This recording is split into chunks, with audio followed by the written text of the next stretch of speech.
प्रणाम प्रणाम महाराज। खुश रहो। प्रणाम महाराज जी। प्रणाम महाराज। ये भाग्य और कर्म में क्या अंतर है? पहले तुम दिखाई तो दो। सर मैं यहाँ खड़ा हूँ सर, संजीव मुले एडिशनल एसपी। ओह आपकी जय हिंद साहब।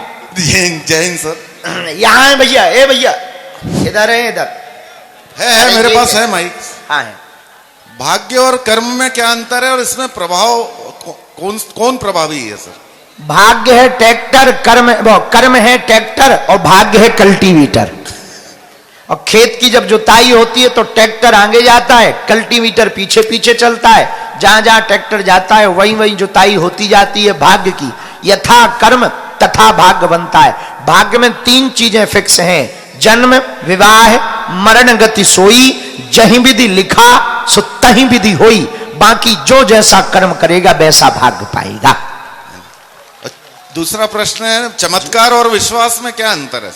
बहुत बारीक है। जो आपकी समझ से परे है वो चमत्कार है, और जिस पर आपका भरोसा दृढ़ हो जाए, जो लगे कि ये सत्य है, वो विश्वास है। जहां आस पूरी हो, ऐसी कामना हो और जाकर के समर्पित हो जाओ, वो विश्वास है।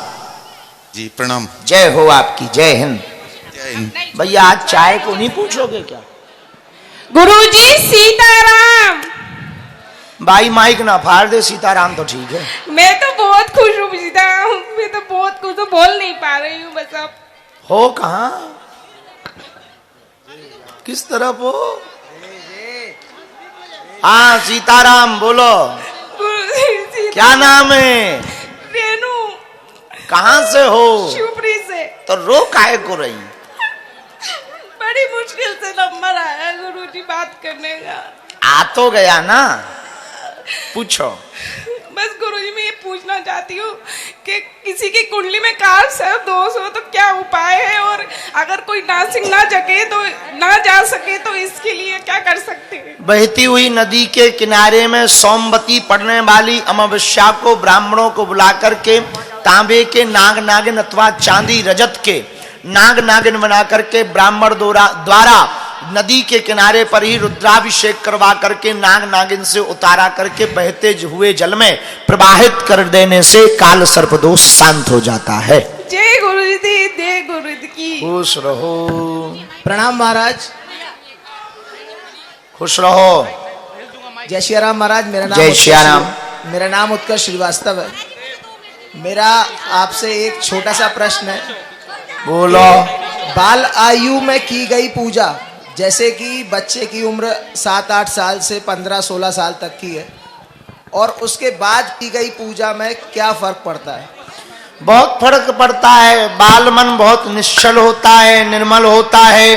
युवा मन बड़ा चंचल होता है, वासना युक्त होता है। बाल मन उपासना युक्त होता है और युवापन वासना युक्त होता है। तो बालपन की पूजा, बालपन की अध्ययन, बालपन का जप तप अति प्रभावशाली होता है, जो पूरे जीवन भर प्रभाव बनाए रखता है। जी महाराज जी, धन्यवाद। मेरा मानना है महाराज कि जो बच्चे बचपन से पूजा करते हैं वो पूजा निस्वार्थ भाव से होती है। उसमें वो भगवान से किसी प्रकार की कामना नहीं करते हैं, और जब हम बड़े हो जाते हैं तो भगवान से किसी न किसी प्रकार की कामना मनोकामना हेतु पूजा करते हैं। तो क्या ज्यादा पूजा कौन सी, मतलब ज्यादा प्रभावशाली पूजा कौन सी रहती है? देखिए प्रभावशाली दोनों ही है। ऐसा नहीं कहा जाता कि कुछ भी निष्काम है। हम एक बार एक महाकुंभ में बैठे थे, बहुत सारे महात्मा थे, तो बहुत महात्मा हमसे मिल रहे थे। कोई कोई कामना कर रहा था, कोई कोई पूछ रहा था हमसे। एक वृद्ध महात्मा बैठे थे, हमने उनसे कहा बाबा आपकी कोई इच्छा नहीं है क्या? बोले महाराज हमारी कोई कामना नहीं है। हमने कहा कोई कामना नहीं है, ये भी तो एक कामना है। जी महाराज बिल्कुल।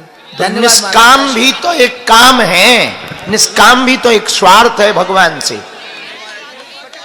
निष्काम से ऊपर उठना श्रेष्ठ पूजा है। सकाम निष्काम से जो ऊपर उठ जाए वो श्रेष्ठ पूजा है। माही रो क्यों रही? ठठरी के बारे तो दिखाई नहीं पड़ रहा। शरीर घुस गो, आंखें धस गई, कारो पड़ गो शरीर। तो ये बड़ो मजा आ रहा हो हमारे ब्याह से। तो ये क्या दिक्कत है भैया, घर वाली हमाइया ने, तय का यहाँ टेंशन ले रहे हो। नक्कटा साधु जी, तो हम ऐसे ही खुश ठीक नहीं दिखा रहे यार, अच्छे खासे खुश हैं, बढ़िया। बेफिजूली में तोरी गुरु माता आ जाए बेटा, पर तो टाइम को दे। बोल बोल ठटरी के बरे, अब बोल नक्कटा। फिर कहे गुरु जी बदल गए, यही जगह गुरु जी से ना भिड़ो कर बेटा। हाँ बारात में कहे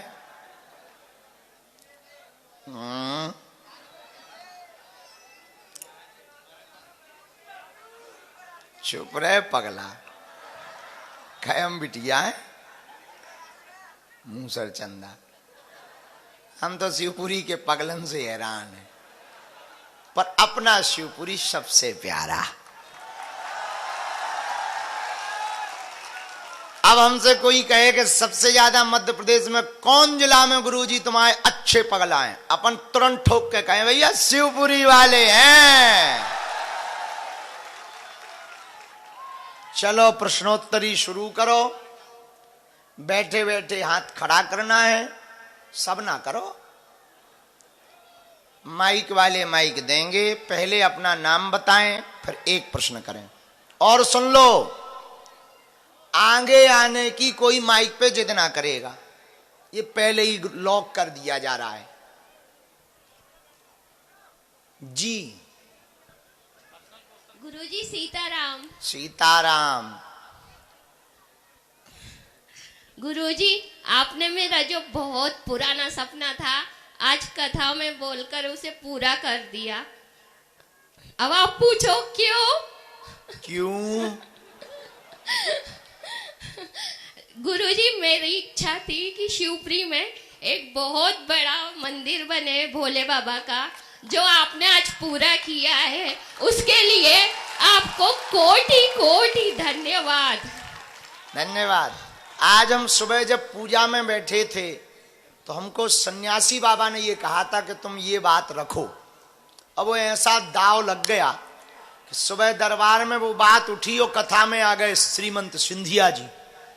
हमने उन्हीं से कह दी, जो अब तो भी फंस गए। मना कर नहीं सकत, गुरु जी अपन है और कथा चल रही है, भीड़ बैठी है, तो मना तो कर ही नहीं सकता। तो उनने भी कही कि गुरु जी आप ही से कथा करवाएंगे।